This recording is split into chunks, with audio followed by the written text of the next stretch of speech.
the largest and most powerful freshwater invertebrate on the planet. Amazon জঙ্গল পৃথিবীর সবথেকে বড় জঙ্গল। এটা এতটাই বিশাল জঙ্গল যে যদি আপনাকে এই জঙ্গলের মাঝে ছেড়ে দেওয়া হয় তাহলে এখান থেকে বেরিয়ে আসতে প্রায় 300 থেকে 400 দিন সময় লেগে যাবে। কিন্তু এই জঙ্গলের আসল ভয় তো তখন শুরু হবে যখন এই জঙ্গলের মধ্যে এমন সব ভয়ানক প্রাণীদের সঙ্গে আপনার সাক্ষাৎ হবে যারা আপনাকে হত্যা করে খাওয়া ছাড়া আর কিছু বোঝে না। এই জঙ্গলের প্রত্যেকটা পদক্ষেপে ভয়, রহস্য আর মৃত্যু লুকিয়ে রয়েছে। অ্যামাজন জঙ্গল দক্ষিণ আমেরিকার 9টা দেশ জুড়ে বিস্তৃত। Brazil, Peru, Colombia, Venezuela, Ecuador, Bolivia, Guyana, Suriname আর ফ্রেঞ্চ গুয়ানা। কিন্তু এই জঙ্গলের সবথেকে বড় অংশ প্রায় 60% ব্রাজিলে রয়েছে। এই জঙ্গলের টোটাল এরিয়া 5.5 মিলিয়ন বর্গ কিলোমিটার, মানে দুটো ভারতের সমান বিশাল বড় জঙ্গল। এখন ভাবুন এই জঙ্গলটা কত বড় হতে পারে। এই জঙ্গলটা এতটাই ঘন যে স্যাটেলাইটের নজর এই জঙ্গলটাকে সম্পূর্ণরূপে ভেদ করতে পারে না। আর এই ঘন জঙ্গলের প্রত্যেকটা গাছের পেছনে ওত পেতে বসে আছে একটানা একটা বিপদ আর একটানা একটা নতুন রহস্য। এখন প্রশ্ন হলো এই জঙ্গলে কারা থাকে? এখানে বাস করে পৃথিবীর সবথেকে ভয়ানক প্রাণী, এমন কিছু প্রাণী যাদের বিজ্ঞানীরাও এখনো জানে না। এখানের প্রত্যেকটা শব্দের পেছনে লুকিয়ে থাকতে পারে শিকারী যাদের বোঝার পূর্বেই আপনার মৃত্যু হয়ে যাবে। সর্বপ্রথমে আলোচনা করা যাক এখানের সবথেকে ভয়ানক প্রাণী যারা জলে স্থলে লুকিয়ে আপনাকে দেখতে থাকে কিন্তু এর উপস্থিতি সম্পর্কে আপনার কোনো সেন্স থাকবে না। নাম গ্রিন অ্যানাকোন্ডা। এরা কোনো সাধারণ সাপ নয়, প্রায় 30 ফিট লম্বা হয়ে থাকে আর 12 ইঞ্চি চওড়া। এদের ওজন প্রায় 550 পাউন্ড হয়ে থাকে, মানে 3 জন ফিটনেস ব্যক্তির থেকেও ভারী। এতটাই ভারী যে যদি কোনো ব্যক্তিকে এরা জড়িয়ে ধরে তাহলে সে শ্বাস নিতে ভুলে যাবে। এরা শিকারকে কামড়ায় না, জাস্ট পেঁচিয়ে ধরে আর ততক্ষণ পেঁচিয়ে ধরে চাপ দিতে থাকে যতক্ষণ না শরীর থেকে হাড় ভাঙা শব্দ বেরিয়ে আসছে। গ্রিন অ্যানাকোন্ডা জলে স্থলে উভয় স্থানেই বাস করে। যদি কখনো রাস্তা অতিক্রম করার সময় এদের দেখতে পান আর জীবন বাঁচানোর জন্য নদীতে ঝাঁপ দেন তাহলে সেটা আপনার জীবনের সবথেকে বড় আর শেষ ভুল সিদ্ধান্ত হবে। কারণ এরা জলে থেকে 10 মিনিট পর্যন্ত শ্বাস হোল্ড করতে পারে, মানে সাঁতার কেটে দূরে যাওয়ার চেষ্টা বিফলে যাবে। এমনকি যখন এদের নিঃশ্বাস বন্ধ হয়ে আসে তারপরেও এরা বডিকে জলের নিচে গোপন রাখে, কিন্তু চোখ আর নাক উপর দিকে তুলে রেখে শিকারের অপেক্ষায় বসে থাকে। অ্যানাকোন্ডার পরেই রয়েছে সেই শিকারী যারা শিকারকে একবার ধরলে পেছনে কোনো চিহ্ন ফেলে রাখে না। নাম ব্ল্যাক ক্যামান। এরা কুমির, কিন্তু কোনো সাধারণ কুমির নয়। এদের দাঁত স্টিলের থেকেও শক্ত। এরা তাদের শিকারকে কামড়ে ধরে জলের মাঝে টানতে থাকে আর এখানেই তার জীবন শেষ হয়ে যায়। কিন্তু এই জঙ্গলের সবথেকে ভয়ঙ্কর শিকারী তারাই হয়ে থাকে যারা সাইজে ছোট, সুন্দর দেখতে আর শান্ত থাকে। এখানে এমন এক ধরনের ব্যাঙ রয়েছে যাদের গায়ের রং অসাধারণ, কিন্তু এদের শরীরে এমন এক বিষ রয়েছে যার দ্বারা 10 থেকে 15 জন মানুষকে মারতে সক্ষম। অ্যামাজন জঙ্গলের স্থানীয় অধিবাসীরা এই ব্যাঙগুলোর বিষকে কালেক্ট করে তাদের তীরে লাগায় শিকার করার জন্য। সম্পূর্ণ অ্যামাজন জঙ্গলে এই ধরনের লক্ষ লক্ষ ছোট ব্যাঙ দেখতে পাবেন, আর যেই ব্যাঙ যত বেশি সুন্দর হবে মনে রাখবেন সেই ব্যাঙ তত বেশি বিষাক্ত। এই জঙ্গলে মাটির নিচে পাতার পেছনে এমন কিছু ঘুরে বেড়ায় যা কোনো দুঃস্বপ্নের থেকেও কম নয়। লম্বা, কালো আর 100 পাওয়ালা ক্ষুদ্র প্রাণী, নাম অ্যামাজন জায়ান্ট সেন্টিপিড। এরা ছোট কীট পতঙ্গদের শিকার করে আর ধীরে ধীরে তাদের খেতে থাকে। এরা সাইজে ছোট হতে পারে কিন্তু এদের বিষ মানুষের নার্ভাস সিস্টেমকে ফেল করে দিতে পারবে।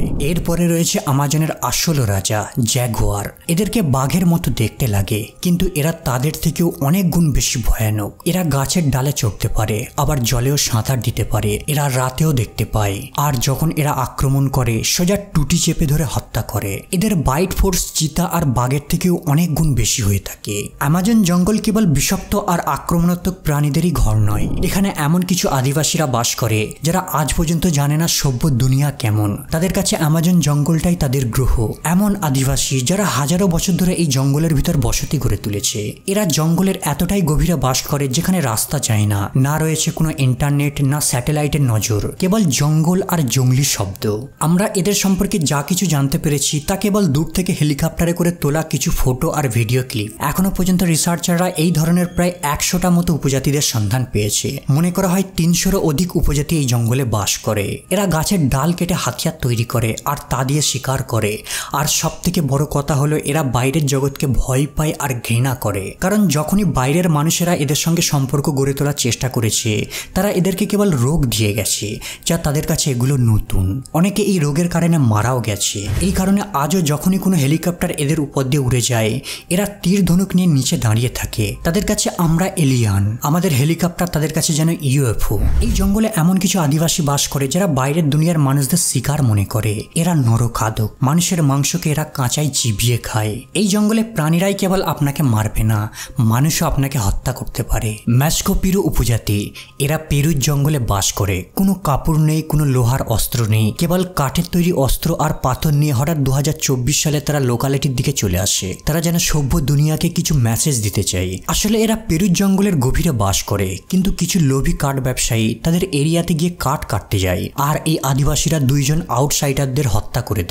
এই উপজাতিদের সম্পর্কে সবথেকে রহস্যময় বিষয় হলো এদের অস্তিত্বের ইতিহাস সম্পর্কে বইয়েতে সঠিক কোনো তথ্য তুলে ধরা হয়নি। এই জঙ্গলের মাঝ দিয়ে বয়ে চলেছে এক বিশাল নদী। এই নদীটা কেবল অ্যামাজন জঙ্গলের সবথেকে বড় নদী নয়, বিশ্বের মধ্যে সবথেকে বড় নদী অ্যামাজন রিভার।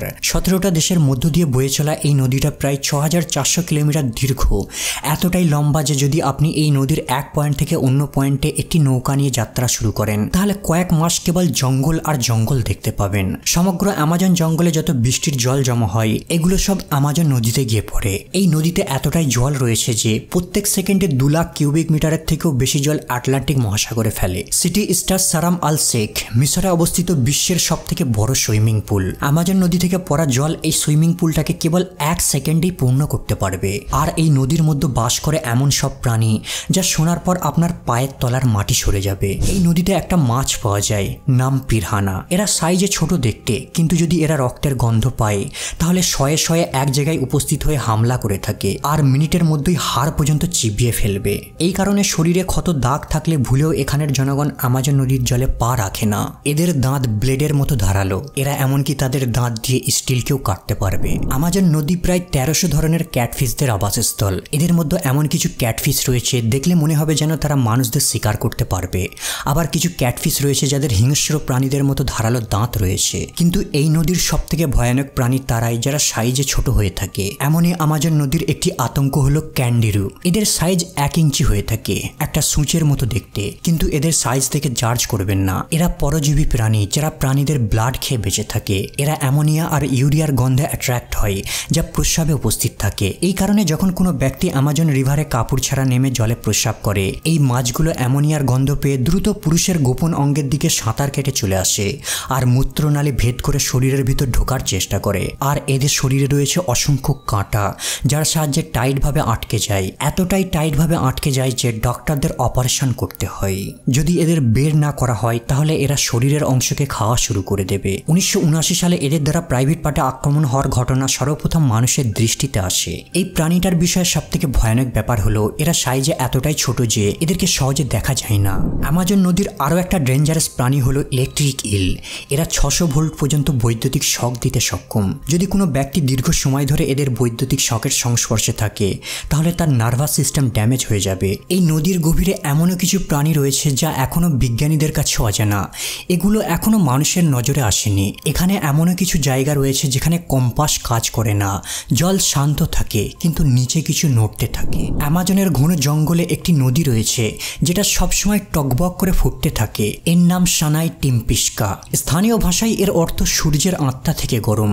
এই নদীতে পড়ে যাওয়ার অর্থ সোজা মৃত্যু। এখানের জল এতটাই গরম যে যদি কোনো প্রাণী এর মধ্যে পড়ে যায় জীবিত সিদ্ধ হয়ে যাবে। ডিম ফেললে 1 মিনিটের মধ্যেই সিদ্ধ হয়ে যায়। কফি বানাতে চাইলে আগুনের প্রয়োজন নেই, জাস্ট কাপ ধরো আর জল পূর্ণ করো। কিন্তু সবথেকে রহস্যময় ব্যাপার হলো এই নদীর আশেপাশে কোনো আগ্নেয়গিরি নেই, কিন্তু তারপরেও এই নদীর তাপমাত্রা 24 ঘন্টা 90 ডিগ্রি সেলসিয়াস পর্যন্ত থাকে।